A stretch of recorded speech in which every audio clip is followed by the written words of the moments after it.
이 큰 대한민국 땅에서 딱 한 곳에만 투자를 해야 된다면 여러분 어디에다 가시겠어요? 고민이 많이 되죠? 쉽지 않죠? 이런 식으로 한번 필터링을 해볼까요? 대한민국 전체 인구수가 감소해도 인구가 줄지 않는 곳은 수도권이죠. 그리고 그곳에서도 이왕이면은 이 서울 법정 경계를 봤을 때 이 서울에서도 외곽 쪽보다는 이왕이면은 중심권 쪽으로, 너무 뻔한 얘기인가요? 조금 더 해볼게요. 한강을 끼고 있는 서울 중심권 중에서도 지금도 아주 훌륭하지만 이왕이면 미래 가치가 아주 괜찮은 곳, 그런 곳이 도대체 어디냐고요? 바로 시작할게요. 구독과 좋아요 부탁드리고 개인 상담이나 온라인 강의는 멤버십 회원제로 운영하고 있습니다.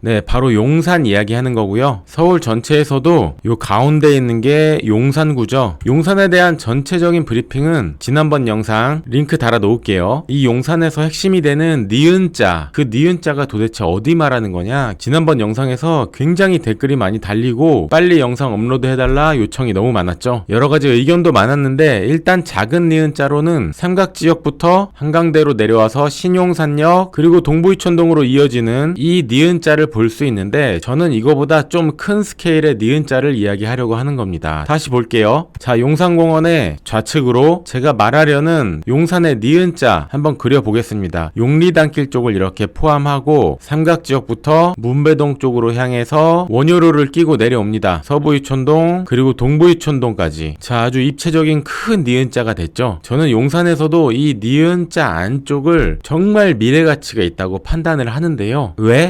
왜냐고 물으시겠죠? 그 이유를 지금부터 하나씩 설명드리고, 그리고 소액으로는 아니면 몇억 단위 아니면은 몇십억 단위까지도 투자할 수 있는 것들은 무엇이 있는지까지 살펴볼게요. 영상 끝까지 봐주시고 바로 갑니다. 니은자 보는 이유 첫 번째, 바로 도로입니다. 도로. 부동산은 큰 도로, 메인 도로를 기준으로 해서 상권도 형성되고 고급 주거지도 형성되고 잘 알고 계시는 거죠. 강남 쪽을 봐도 테헤란로, 강남대로, 도산대로 이런 식으로 메인이 되는 도로 주변으로 발전을 많이 하는데, 용산을 보면 한남대교 라인으로 한남대로, 보광로, 녹사평대로, 청파로, 원효로, 이태원로 등 크고 작은 도로들이 많이 있지만 어쨌든 용산의 메인이 되는 도로는 서울역 삼각지, 신용산, 한강대교로 이어지는 바로 이 한강대로죠. 너무 두껍게 칠했나? 어쨌든 이 한강대로를 로드뷰로 한번 보면 신용산역 앞에서 한번 볼게요. 북쪽 방향으로는 서울타워가 이렇게 보이고, 그리고 용산역 남쪽 방향으로는 고층 주상복합과 대기업 아모레, 하이브 이런 게 있고 쭉 내려가면 한강 쪽이죠. 용산 전체에서 메인이 되는 도로가 이 한강대로라고 볼 수가 있고, 제가 설명드리고 있는 용산의 이 니은자에서 중심 도로가 되는 곳도 이 한강대로죠. 자, 두 번째, 한강대로 자체의 개발 계획이 있습니다. 삼각지역과 용산역, 신용산역으로 이어지는 이 한강대로 쪽이 아까 로드뷰에서 보셨지만 큰 건물들과 넓은 도로, 조금은 삭막한 느낌도 있을 수가 있는데, 작년 말에 오세훈 서울시장이 프랑스에 방문해서 광화문부터 한강까지 샹젤리제 거리 같은 국가 상징 거리를 만들겠다라고 이야기를 했습니다. 파리 샹젤리제처럼 녹지 공간이 조성된 길로 만들겠다. 광화문, 서울역, 용산, 한강까지 이어지는 길을 말하죠. 바로 한강대로입니다. 6에서 9차로를 4에서 6차로로 줄이면서 보행로를 최대 1.5배까지 확장, 자전거 길도 만들고 자율주행 버스 차로도 신설한다. 이 한강대로는 지금도 도로가 굉장히 넓은데 도로를 좀 줄이고 인도를 넓게 하면서 숲길로 조성, 자율주행 버스도 다니고 이런 식으로 국가적으로도 이렇게 자랑할 수 있는 국가 상징거리를 만들겠다고 하는 겁니다. 그 외에도 용산공원, 정원도시 이야기도 있고, 오세훈 서울시장이 이 한강대로 주변으로 해서 여러가지 개발 계획을 이야기하고 있어요. 자, 용산에서 이 니은자를 중점적으로 보고 있는 이유 세 번째, 그리고 네 번째 연달아 이어가겠습니다. 세 번째는 국제업무지구, 그리고 네 번째는 용산 전자상가 개발입니다. 국제업무지구가 어디냐면 1호선 용산역 뒤쪽으로 이렇게, 이게 국철 철도가 지나던 곳들인데 철도 정비하는 곳인 정비창 기지였던 곳이고 용산 국제업무지구로 개발할 곳입니다. 이곳의 크기가 49만 제곱미터라고 하는데 전혀 감도 없잖아요. 국제업무지구 한 방의 크기를 감 잡게 해드리겠습니다. 이렇게 보면은 이쪽에 여의도 국회의사당이고 오른쪽에 용산 국제업무지구 예정지죠. 참으로 신기하게도 국회의사당과 용산국제업무지구는 크기도 똑같을 뿐더러 생긴 모양도 똑같습니다. 국회의사당을 그냥 이렇게 떼어다가 여기다 딱 갖다 놓으면 쏙 들어갈 것처럼 정말 생긴 것도 크기도 똑같죠. 국회의사당 견학 다들 가보셨나요? 가보셨다고 해도 정말 본관의 일부나 도서관 정도만 보셨을 텐데 그 규모가 엄청나죠. 국회의사당 정도의 크기에 용산국제업무지구가 들어오는데 49만 제곱미터 정도이고 뭐 이런 식으로 초고층 빌딩들, 업무시설들 아직 결정된 건 없는데 뭐 이런 조감도다라고 예상을 하시면 되는데 업무시설, 주거시설, 임대아파트, 뭐 상권 복합적으로 다 들어가는 겁니다. 용산 개발의 가장 큰 거 두 개 이야기하라고 하면 첫 번째는 용산 공원 개발 그리고 국제업무지구 말할 수 있겠어요. 그 정도로 핵심입니다. 그리고 네 번째 같이 묶어서 말씀드렸던 게 용산 전자상가의 개발이잖아요. 뭐냐면 과거에 제가 어렸을 때 용산을 주말마다 갔었습니다. 왜 갔을까요? 게임팩이나 게임 CD 사러도 가고 교환하러도 가고 인터넷 쇼핑몰이 생기기 전에는 플레이스테이션 게임이나 프라모델, 홈오디오, 영상기기 뭐 이런 거 사려면은 전자랜드나 전자상가, 나진상가 뭐 이쪽을 갔어야 됐습니다. 전국에서 사람들이 전자제품을 사러 몰려왔고 대한민국의 아키하바라라고 불리던 곳인데 지금은 자 안타깝죠. 조명 가게들이 몇 개 있고 평일에도 저녁에도 주말에도 정말 휑합니다. 게임 CD 사러, 일본 애니메이션 CD 사러, 상남 2인조 이런 거 있잖아요. 공감하시면 아재 인정.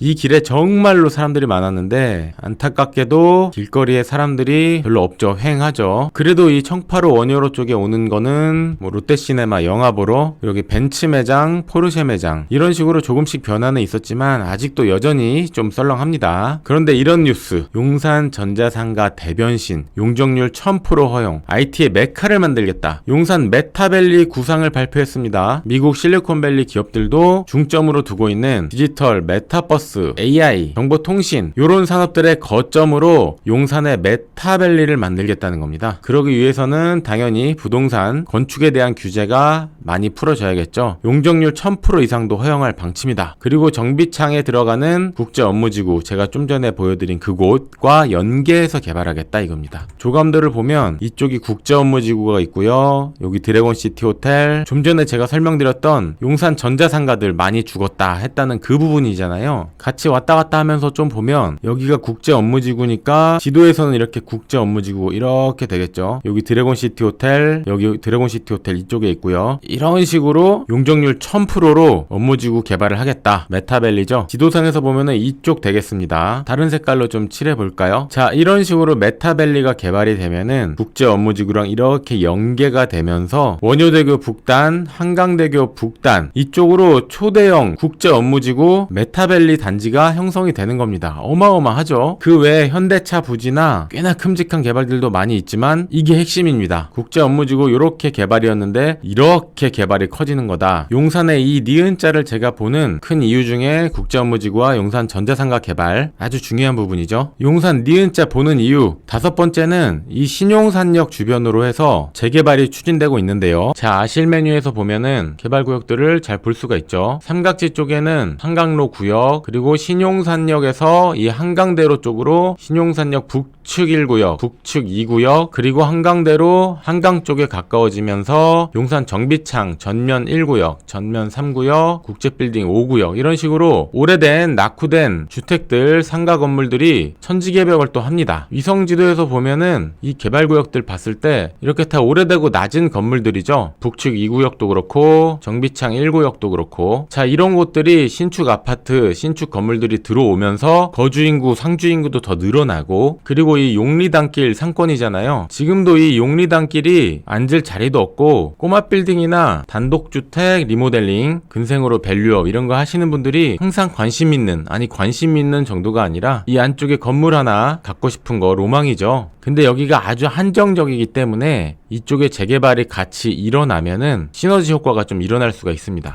지금은 이 도로가에는 오히려 사람이 별로 없고 이 안쪽이 장사가 잘 돼요. 근데 반대쪽에 거주인구, 상주인구가 늘어나면은 같이 좀 잘 될 수 있다 이런 이야기고 위성지도 보시면 알겠지만 조합원이 몇 명 안 됩니다. 한강대로 재개발구역 이야기를 이번 시간에 하면 너무 길어지니까 조만간 전해드릴게요. 구독해주시고 알림 설정을 꼭 해놔주세요. 용산 니은자를 보는 이유 거의 다 왔습니다. 합니다. 신분당선 얘기 안 할 수 없죠. 지금도 뭐 용산 교통 천국인데 1호선, 4호선, 6호선, 경의선, 서울의 중심인 만큼 여의도, 광화문, 강남 다 가깝죠. 근데 하나 아쉬운 거, 이렇게 교통이 좋은데 강남과의 지하철 연계가 뭐 애매합니다. 동작역으로 가가지고 9호선을 갈아탄다던가 옥수역까지 가서 압구정동으로 넘어간다던가 뭐 하여튼 애매해요. 그런데 신분당선 연장 소식이 있죠. 지금은 강남 신사까지 올라오는 신분당선이 용산으로 1차 연장, 이게 서울역까지 2차 연장 계획이 있습니다. 아실 사이트에서 보면 1차 연장은 27년 준공 예정인데 신사에서 한강 넘어와서 용산역까지 강남역 11분이라고 나와 있네요. 2차 연장은 용산에서부터 서울역 시청, 독바위 삼송 이런 식으로 올라가는데 그 아쉬웠던 강남 연결이 신분당선 연장으로 해결이 된다. 연장 예정 구간을 제가 한번 칠해보면 시청, 서울역, 용산, 국립박물관 쪽으로 해서 강남 신사역, 강남역 요 개통된 구간은 지우고, 자 이런 식으로 이 빨간색 부분이 신분당선 연장될 계획이죠. 이렇게 되면 이 용산역 주변으로 교통이 지금도 좋지만 더 파격적으로 좋아질 거다. 용산 니은자를 보는 이유 마지막 7번째는 바로 이 동부이촌동이죠. 이 니은자에서도 동부이촌동에서도 대장아파트는 역시나 레미안 첼리투스인데 강변북로 달리다가 보이는 바로 이 녀석이죠. 이 녀석. 유명 연예인 아이유님을 포함하여 첼리투스에 살고 있고, 강남 흥하면서 강남을 정남향으로 바라볼 수 있는 아파트. 그런데 이런 대장격인 아파트들이 동부이촌동에 많이 생길 예정이에요. 한강맨션 재건축 이슈도 있고 코롱 강촌, 이 이촌로 위쪽에 리모델링 이슈들도 화제가 되고 있고 현대맨션은 진행 중이죠. 이런 식으로 원조 부촌이라 불리던 이촌 1동, 이 동부이촌동이 다시금 신축단지로 탈바꿈이 된다면 과거의 영광, 명예회복을 하겠죠. 핵심 업무지구가 개발될 곳들, 용리단길 상권, 그리고 재개발 구역, BTS 하이브와 아모레를 포함한 현재도 입주한 기업들, 이런 식으로 핵심 상권과 업무단지가 개발이 되는데 그곳들과 연계해서 이 니은자로 용산 한강변 최고급 주거단지가 다시 재탄생을 한다. 이런 식으로 보면 조금 이해하시기 편할 거예요. 오늘 용산에서도 이 니은자를 중점적으로 봐야 하는 이유를 7가지나 설명을 드렸는데, 아무래도 용산은 3부까지 가야 될 것 같습니다. 3부에서는 내 투자금에 따라서 어떤 매물을 보는 게 좋을지에 대해서 이야기를 할 거고, 지금 보시는 거는 용산 2부입니다. 1부 영상은 상세 글에 링크 남겨드릴 테니까 꼭 보시고요. 구독, 좋아요 해주시고 알림 설정도 해놓으세요. 용산 어떤 것에 투자할 수 있나 3부 영상 조만간 업로드 해드리겠습니다. 그리고 많은 분들이 상담 요청을 하시는데 1:1 상담이나 제가 만들어 놓은 온라인 강의는 회원제로 운영을 하고 있습니다. 구독 후 멤버십 가입도 많이 해주세요. 감사합니다. 땅땅 무슨 땅이었습니다.